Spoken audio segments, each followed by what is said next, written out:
경기 성남시 분당구에서 일어난 차량 돌진과 흉기 난동 사건의 피해자 한 명이 결국 숨졌습니다. 이에 따라 경찰은 피해자 최모 씨에게 살인 미수 혐의에 이어 살인죄를 추가로 적용하기로 했습니다. 현장 취재기자 연결해 자세한 소식 들어보겠습니다. 유서현 기자. 네, 경기 분당경찰서에 나와 있습니다.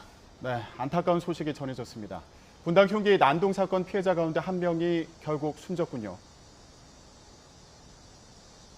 네, 최 씨가 몰던 승용차에 치였던 60대 여성 피해자가 오늘 새벽 2시쯤 결국 숨졌습니다.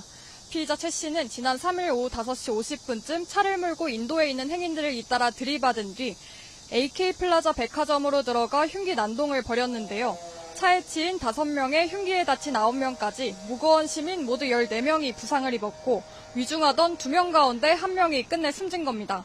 이에 따라 전담 수사팀은 최 씨에게 살인미수 혐의에 더해 살인죄도 적용하기로 했습니다. 최 씨는 또 범행 전날에도 집 근처 대형마트에서 흉기 2점을 사서 서현역을 찾았던 것으로 파악돼 경찰은 이에 대해 살인 예비 혐의도 적용했습니다. 법원이 어제 최 씨가 도주할 우려가 있다며 구속영장을 발부하면서 경찰은 최 씨의 신병을 확보했는데요. 경찰은 이번 주 안으로 신상정보공개 심의위원회를 열어 최 씨의 신상을 공개할지도 결정할 방침입니다. 네, 최 씨는 이런 범행을 저지른 이유에 대해 어떻게 진술하고 있습니까? 네, 오래전부터 자신을 괴롭히고 죽이려고 했던 스토킹 조직이 있어서 그를 알리기 위해서 범행했다는 게 최 씨의 주장입니다. 서현역을 범행 장소로 고른 것도 조직원이 그곳에 많을 것 같아서였다고 설명했습니다. 경찰은 최 씨가 지난 2015년부터 5년여 동안 정신건강의학과 치료를 받아온 사실을 확인했습니다. 지난 2020년엔 조현성 성격 장애 진단을 받았는데 이후엔 따로 치료를 받지 않았습니다. 최 씨는 병원에서 처방해준 약을 먹어도 효과가 없어서 치료를 거부했다고 진술했습니다.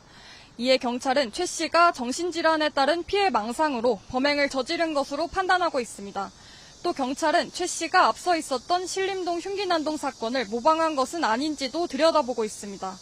최근 온라인을 중심으로 살해 예고글을 올린 게시자들도 속속 검거돼 어제 저녁 7시 기준으로 30명이 경찰에 붙잡혔습니다.